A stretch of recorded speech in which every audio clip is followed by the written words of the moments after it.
Quoi de neuf les otaku, aujourd'hui on se retrouve pour une nouvelle vidéo de 3 mini-théories sur le chapitre 825 de One Piece. Donc on commence avec une première théorie sur le père de Sanji. Qui est-il et à quoi pourrait-il ressembler? J'ai ma petite idée là-dessus. Ensuite on continue avec Sora. Sora dans la petite histoire que raconte Vito dans le chapitre 825. Qui est Sora? Ou qui aurait pu... Enfin, qui il est parce que je pense que Sora est inspiré d'un personnage qui a réellement existé. Donc on va voir qui il est. Et pour la dernière théorie, pour la troisième, on va parler de Big Mom et des références de Oda à Alice au Pays des Merveilles et Big Mom, son histoire, son background, qui est-elle? Donc on commence la première théorie avec le père de Sanji. Donc le père de Sanji, qui est-il? Donc comme on l'a vu dans le dernier chapitre, on a vu sans doute le frère de Sanji. Et au départ, quand je l'ai vu apparaître, je pensais qu'il a une capuche, et sa capuche recouvre son œil gauche, je crois, ou le droit, enfin ça recouvre l'un de ses yeux. Et donc au départ, je pensais que c'était genre pour le faire apparaître un peu mystérieusement, pour pas qu'on dévoile son visage, etc. Mais je pense, après réflexion, qu'en fait tous les personnages de la famille de Vinsmoke ont tous un œil caché comme Sanji, et un sourcil en vrille. Et donc, il serait donc logique que le père ait lui aussi un œil caché. Donc là, j'ai réfléchi un peu, et je me suis rappelé d'une info qu'Oda avait dit dans le One Piece Databook Green. Il parle un moment d'un personnage avec un bandeau sur l'œil. Enfin, déjà, il dit que dans son œuvre, déjà quand on pense à pirate, on pense à bandeau sur l'œil. Et il a dit qu'il a fait exprès de ne pas mettre de pirate avec de bandeau sur l'œil, justement pour pas que ce soit cliché. Mais il a dit qu'il avait créé dans son histoire un personnage avec un bandeau sur l'œil et qu'il avait hâte de le faire apparaître dans son histoire. Donc là je pense que ce personnage avec le bandeau sur l'œil qui va apparaître et que Oda a hâte de faire apparaître, ça sera le père de Sanji. Il y a un petit bémol à cette théorie, car Oda, lorsqu'il dit ça, il dit j'ai hâte de faire apparaître ce pirate avec un bandeau sur l'œil. Donc il dit qu'il va faire apparaître un pirate. Donc se peut-il que, en plus d'être un assassin, ça soit un pirate? Ou peut-être qu'il disait pirate mais qu'il n'avait pas encore bien créé le personnage, donc en fait que ça soit un assassin. Enfin je sais pas, mais il y a de fortes chances que ce personnage avec le bandeau sur l'œil soit le père de Sanji. Ensuite la deuxième théorie sur Sora, le personnage dans la légende de Vito.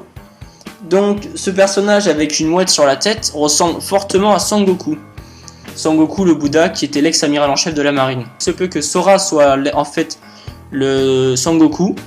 Donc il se peut que ce soit Sangoku bien sûr en sublimé, en amélioré par la légende. Mais on a vu plusieurs fois Sangoku apparaître avec une mouette sur la tête. Dans la légende, on parle de Sangoku, on parle de Sora, excusez-moi, qui marche sur l'eau. Sangoku a le pouvoir du Bouddha. Peut-être qu'en réalité c'est pas que le Bouddha qu'il a, mais qu'il a le pouvoir de le fruit du démon du Bouddha, de Jésus, des trucs comme ça, enfin de toutes les grandes religions. Ou sinon, il se veut que ça soit Kong, qui est lui le fruit du démon de Jésus. Enfin, ce serait bizarre, mais... Et donc qui lui, il puisse marcher sur l'eau. Et comme Sangoku, il avait une mouette sur la tête. Et après, il avait un robot, ça doit être sans doute Vegapunk ou ses ancêtres qui l'ont construit. Ensuite, troisième théorie, est la théorie sur Big Mom. Donc comme on le sait, Big Mom est censé représenter la reine de cœur, ou reine rouge. Moi je vais dire reine rouge car dans le Alice au Pays des Merveilles de Tim Burton, c'est la reine rouge et la reine blanche. Voilà, donc je vais parler de la reine rouge plutôt. Et donc comme on le sait, Oda aime beaucoup l'univers de Tim Burton. Et on l'a déjà vu avec Thriller Bark, il a dit que c'était inspiré de l'étrange Noël de Mr. Jack. Et donc là, Alice au Pays des Merveilles, sans doute qu'il s'est inspiré de il y a celui de Disney, celui de Lewis Carroll et celui de... Enfin, Lewis Carroll a créé l'histoire, mais il y a eu l'interprétation de Disney, l'interprétation de Tim Burton au cinéma. Et donc, je pense que Oda s'est inspiré de celle de Tim Burton comme interprétation, avec la Reine Rouge et la Reine Blanche. La Reine Blanche qui n'apparaît pas dans l'interprétation de Disney. Pour raconter un peu l'histoire d'Alice au Pays des Merveilles de Tim Burton, il y a la Reine Rouge qui gouverne son royaume, et en fait elle a pris le pouvoir à la Reine Blanche. Enfin, en bref, à l'époque, c'était la Reine Blanche qui dirigeait le royaume, et la Reine Rouge elle est venue et elle a chassé la Reine Blanche, elle a pris le pouvoir, et depuis c'est la tyrannie. Donc je pense que dans One Piece, c'est la même chose. D'abord, il y a à l'époque, avant l'histoire actuelle qu'on connaît, avant le début de l'histoire de One Piece, il y avait 4 empereurs, Barbe Blanche, Shanks, Kaido et celle qu'on appellera la Reine Blanche. et qu'à un certain moment dans l'histoire, Big Mom, qui était la sœur de cette Yonkou, qu'on nomme la Reine Blanche, a renversé sa sœur et a pris son pouvoir et donc est devenue elle-même Yonkou à son tour.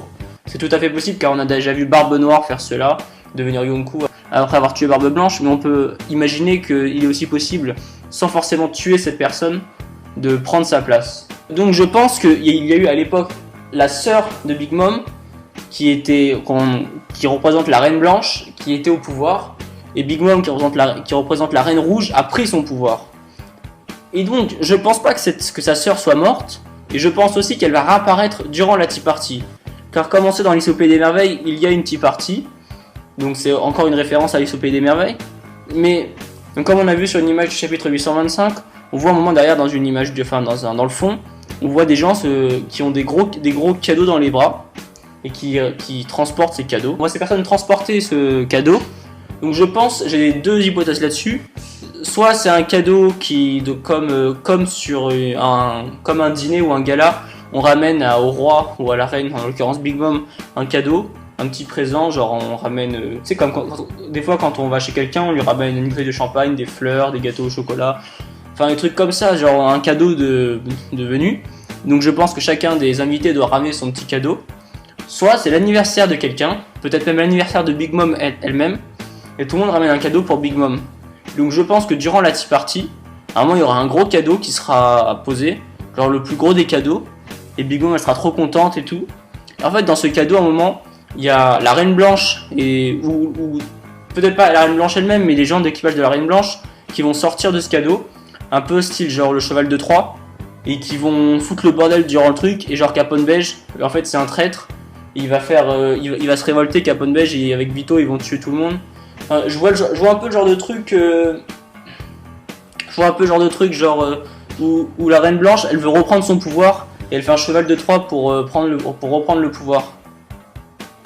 Ensuite, c'est pas vraiment dans la même théorie, mais je voulais juste en parler rapidement. Dans ma review du chapitre 825, j'ai parlé des personnages qui pouvaient être en lien avec Alice au Pays des Merveilles qui pouvaient réapparaître. Et j'ai pensé aussi souvent dans Alice au Pays des Merveilles, on voit souvent des délires avec des gâteaux qui font grandir, rapetissir, etc.